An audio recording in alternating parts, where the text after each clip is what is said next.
The 4th of July is upon us. A day for paying tribute to the founding fathers who signed a letter to the British telling them to kick rocks and granting us our freedom. You know, the day they signed the fucking, what's it called? The Declaration of Constipation or some shit? I don't know. Speaking of freedom, there's no form of freedom in this world quite like physical media. I love this stuff.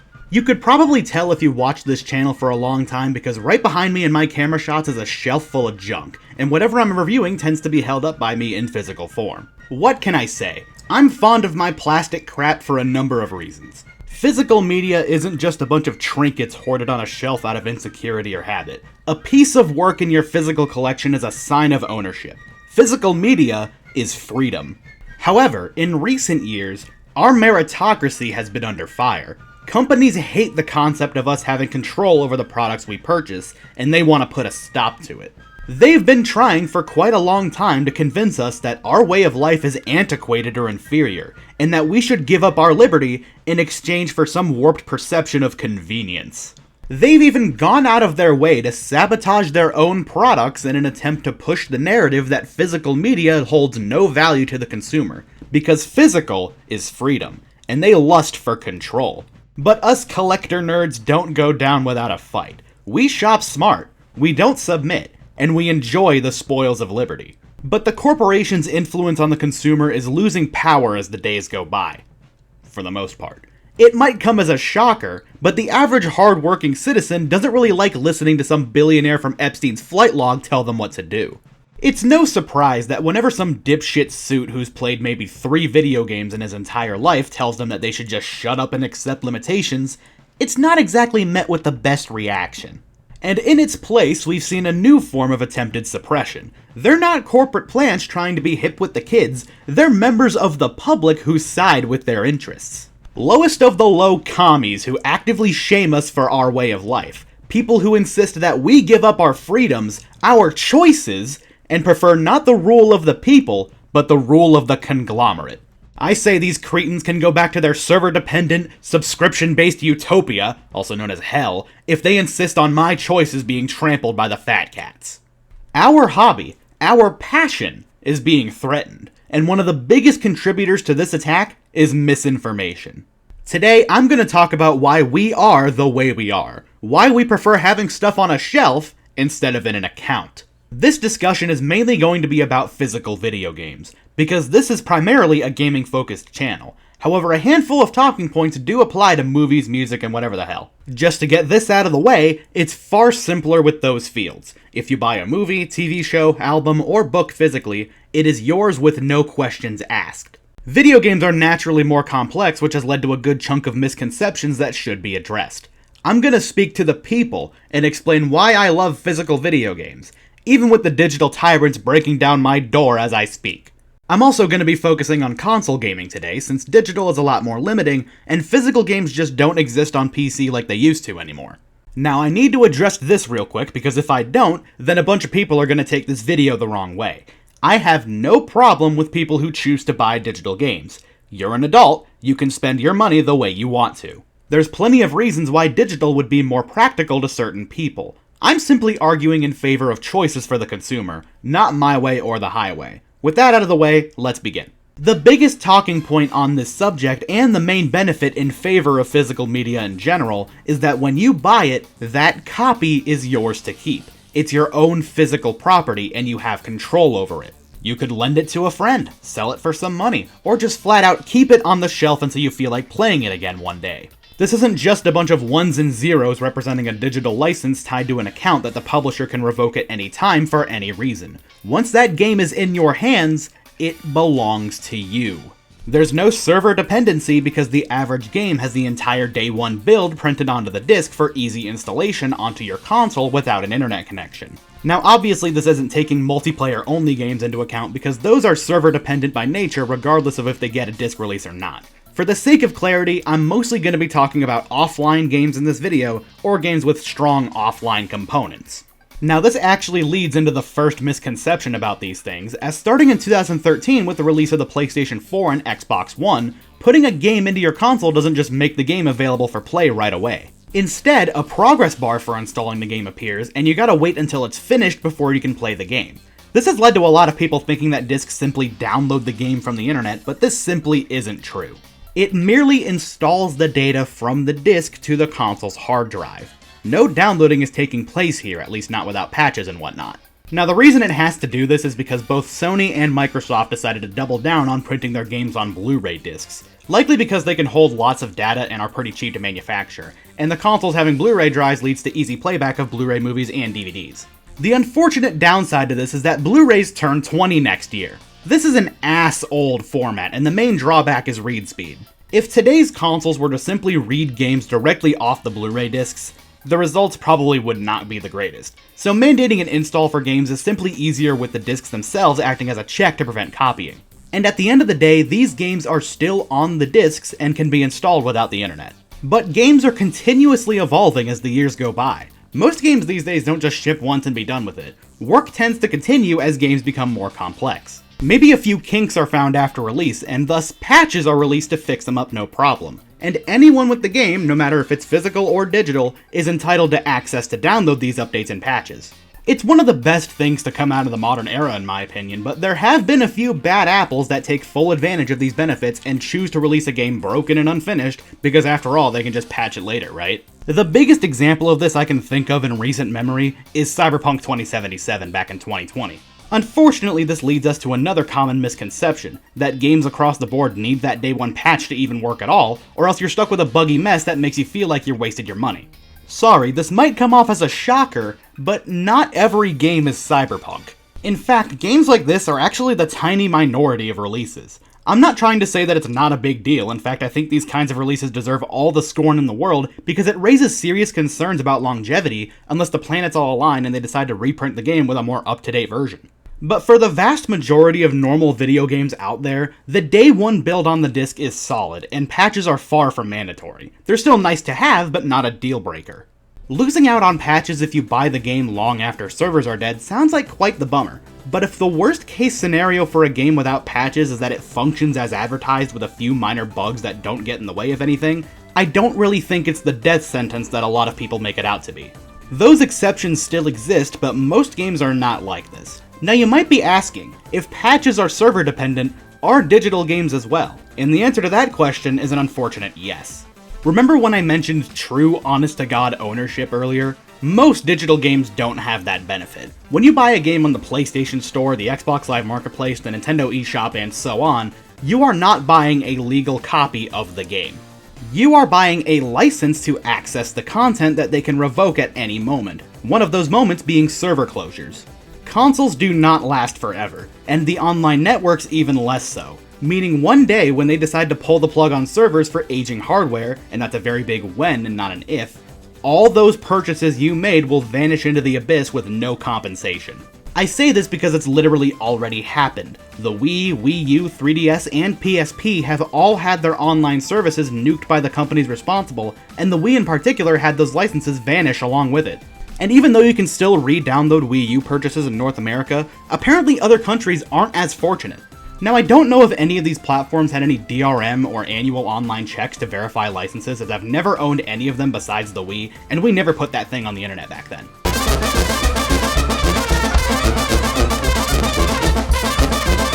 This isn't just some fear-mongering designed to validate our purchasing decisions. This is an objective fact that servers will go down one day and render millions upon millions of digital purchases completely nullified. These companies do not care about you, and once they decide it's no longer worth the investment and effort to keep legacy platforms active into the future, they're gonna cut the cord.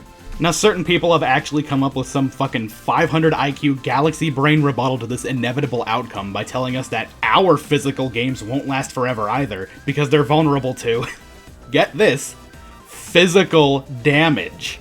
Guys, physical games suck because they get scratched and broken. What if I lose them? What if they get all fucked up? I look at these questions and think to myself, are these people real?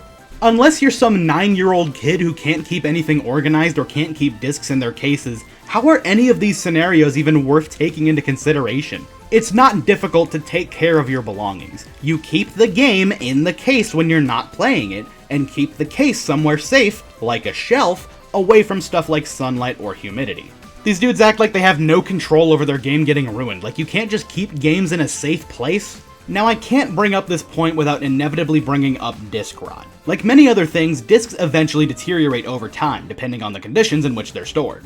However, the lifespans of these discs tend to be quite long. Worst case scenario, the average Blu-ray disc will eventually break after 50 years. That's half a century. Pick your poison. What would you rather have? 50 years until expiration due to physical wear, or less than half that time until a corporation decides your purchases aren't worth supporting to keep servers alive? No offense, but it sounds like some fucking commie gobbledygook.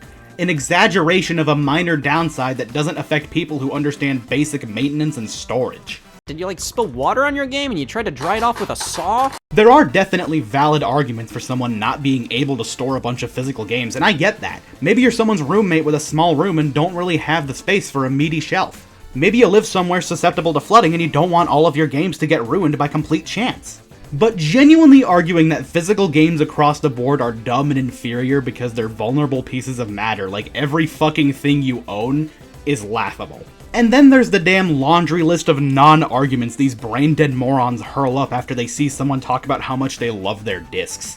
I can't imagine being such a miserable dickhead that you get this enraged at the sight of someone doing things differently than you do for such a minor thing like how they buy their media. Why do you care? You don't see us physical nerds lynching someone for buying a PlayStation Store gift card. Well, not the normal ones anyway. But as soon as someone voices their concern for certain releases in a calm and collected manner, these guys just jump down their throat for committing the cardinal sin of not assimilating to corporate interests. That physical junk is old and outdated. Digital is the future. Yeah, sure, buddy. This futuristic method of distribution has been around for decades now. And guess what? Physical media persists. Not just that, but other industries like movies and music have moved towards physical media more. Back in the 2010s, record labels decided to bring back vinyls, and certain films like those from the Terrifier franchise have even gotten VHS releases in recent years. So if certain companies are willing to keep objectively terrible formats like VHS alive for the sake of novelties, genuinely what are the chances of something as up-to-date and modern as the Blu-ray somehow going out of fashion? Lots of people prefer to buy physical, and others literally have no choice due to poor internet service or download caps. You need to just get with the times, old man. Let that physical past go. You need to give up something you're really passionate about because, well, you just should, okay? Yeah, leave it to some jackoff on Twitter to tell me how to live my life. Fuck right off. This isn't an argument for anything. They always spurg out about how digital is somehow the future, but refuse to actually list any benefits for us theoretically going all digital that aren't irrelevant non-issues like physical damage, or flat out wrong like that bullshit of needing to download patches across the board. You have internet, don't you? Why would you complain about going digital when you have internet? Do you guys not have phones? Yeah, you guys all have phones, right? I might have internet, but newsflash, buddy, not everybody is as privileged as you and I. Lots of people live in areas where service is either dog shit or just flat out not available at all. Some people even have download caps in place from their ISP. This isn't some mythical minority nobody knows about. This is still fairly common, even here in the United States. For a lot of people, physical games are just the only option. With the current state of digital games on consoles and the consumer being bombarded with restriction after restriction, physical is simply the better option outside of a handful of specific cases. This isn't up for debate. The laundry list of pros is proven. It has been documented by countless users that a disc provides true ownership of your game. If these companies are insisting on pushing digital as much as they can, then customers simply need more control over the games they buy. And with the way things are right now, they're not gonna budge. In a perfect world, both of these formats can coexist equally. Nobody's asking for digital games to get nuked, people just want options, because options benefit the consumer. The closer these two formats are to parity, the better. And unfortunately, companies tend to agree. You want to bridge the gap between physical and digital? Well, my friend, the monkey's paw chose the perfect time to curl. What we're starting to face more and more as this current generation goes on is likely the biggest threat to physical games we've seen yet. Incomplete physical releases. A wolf in sheep's clothing. A communist Trojan horse. If you're at the store buying a game, keep an eye out for the fine print, because this ugly tumor is the mark of death for a game. These are essentially discs and cartridges with a fraction of the data contained in them. Once you insert the game into your console, it downloads the rest of the game digitally, from the internet. This is where we're at. This is how far the average consumer doesn't care about their rights. This is how far they will let corporations fuck them without consequence. They are now selling incomplete media for $70. Glorified drink coasters that ask the corpo permission to download the game. And even though you're downloading it, you still need to put the thing in order to play it. These aren't just minor offending games from some nobody company run by baboons or something. These are major AAA releases. Star Wars Jedi Survivor, Indiana Jones and the Great Circle, Hogwarts Legacy, Assassin's Creed Shadows, Fatal Fury City of the Wolves, Star Wars Outlaws, the Mortal Kombat games on Nintendo Switch, every Call of Duty game since 2017. All of these are either missing essential code to even boot, or only grant you a minuscule amount of the overall package without a download. If this isn't a blatant example of disregarding the consumer, I don't know what is. It might as well just be an IOU instead of a disc, a case with a download code. In fact, those have been a thing for years at this point, so I don't understand any possible reason why you would manufacture a disc without the whole game on it. It's such a waste. Why even print your games on Blu-rays to begin with and pay royalties to Sony when you're just gonna do this? If you suck at compression and your game is like 120 gigabytes, have the game on multiple discs like Rockstar does. Hell, several games have already done that on Xbox Series X because they still use standard Blu-rays from like 2006 instead of 4K Blu-rays like the PS5 does, so they have smaller capacities. But I think the most blatant and egregious example of this practice is Doom: The Dark Ages, which was released last month at the time of writing this. The game is 85 gigabytes, around the same size as the previous Doom reboot games. In fact, on PC, it's barely bigger than Doom 2016, a game that was complete physically on all 3 consoles it was released on. But if you put the physical version of Doom: The Dark Ages into your PS5 or Xbox Series X, this happens.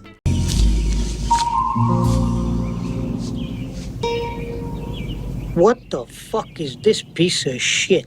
There is basically nothing on the disc of Doom: The Dark Ages. They intentionally sold an empty disc for $70 that forces you to download the entire game from the internet. Why? Because you'll own nothing and you'll like it. Why treat the customer this way? Why? Because fuck them, that's why. Gaming.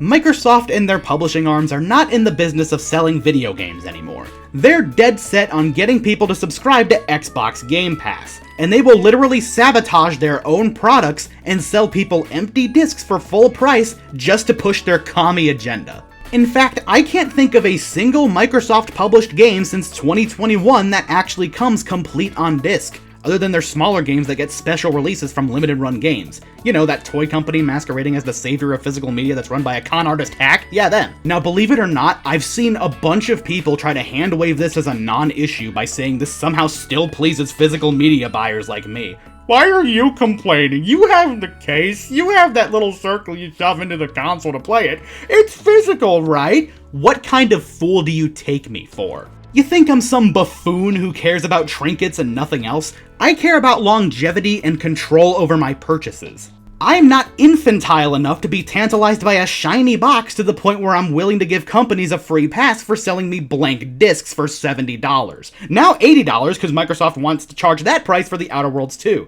And on Xbox it's not even getting a disc, it's a download code. At least they're being transparent this time. Microsoft aren't alone with this stupid practice either. Nintendo recently launched the Nintendo Switch 2. And even though all of their first-party titles are complete on the cartridge as per usual, third-party games are a different story. Likely due to a rushed launch of this stupid thing, Nintendo decided to provide publishers with a dedicated template to release empty cartridges with download prompts called game keycards. It's just about what you'd expect. Empty cartridges that give you permission to download a game from the internet. Now, obviously incomplete cartridge games have existed on the original Switch as well, but with the launch of this console, a good 90% of the current third-party library are all on keycards.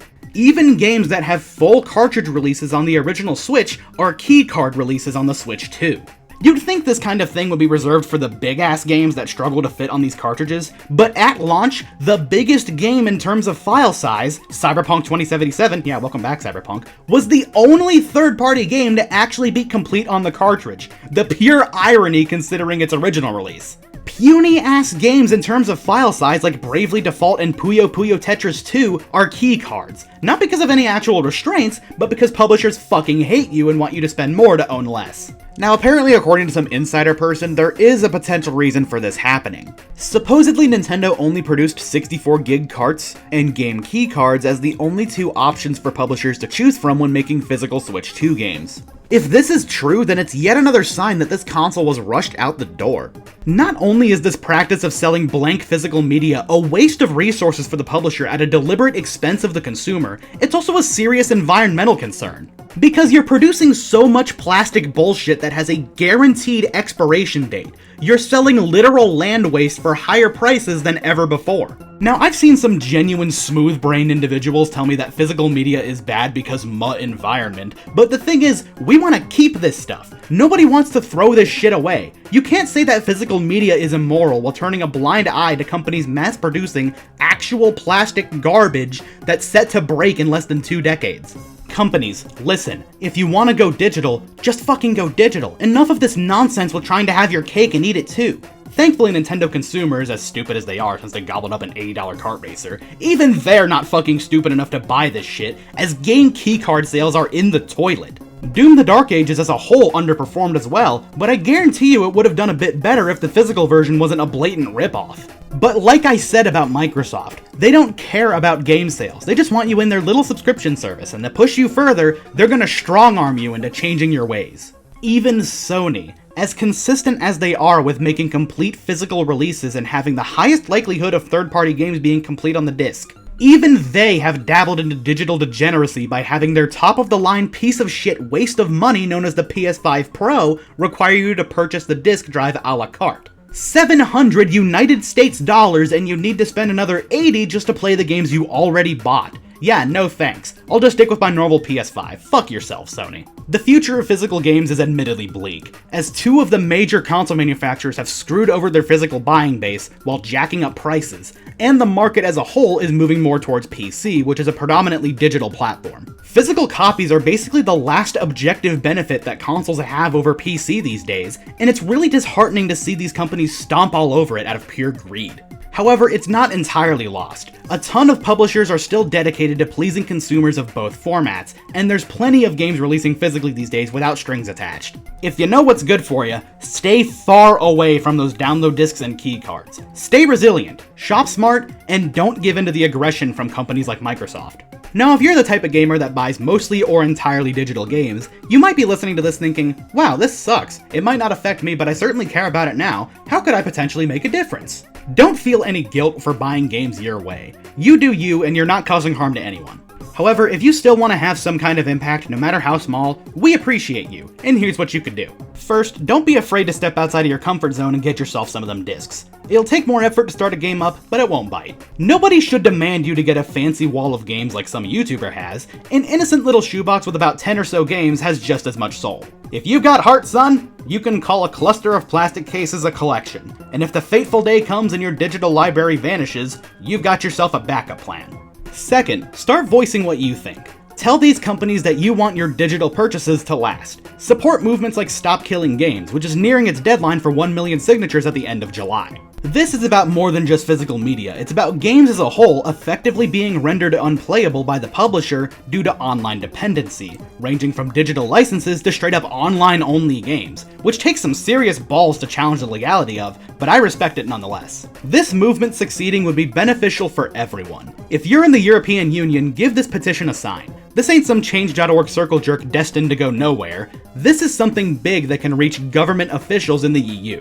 Now, this movement has been in some controversy thanks to some influencer I've never heard of named Pirate Software, who slandered and dragged the campaign through the mud with misinformation and aggression. He's been torn to shreds by the internet already, and it turns out he actually has some stakes in digital games that are destined to go offline someday, so it's no surprise that the biggest detractor of an objectively good movement is actually a greedy CEO. What else can I say? He's a plant, he's a moron, and he's a twig boy. Look at your little birdie arms. They're no thicker than a cigarette. I could smoke them little arms. Third, there's plenty of online outlets you can follow that keep you up to date on which new releases are truly independent from servers. Does It Play is the first that comes to mind, and they've got a whole database of physical games that are tested and proven to work without a download. Lastly, let's say you don't care about any of this stuff. You buy all digital, none of this affects you on a personal level, and you're not emotionally invested in any of this. You keep doing you, have a good day, just don't be an asshole about it. I will never understand the shockingly high amount of people that genuinely get mad at you for simply desiring the other option. Nobody's forcing you to do anything, just leave people the fuck alone and let them enjoy their liberty and independence. Alright? Alright. Happy 4th of July, I'm gonna go drink.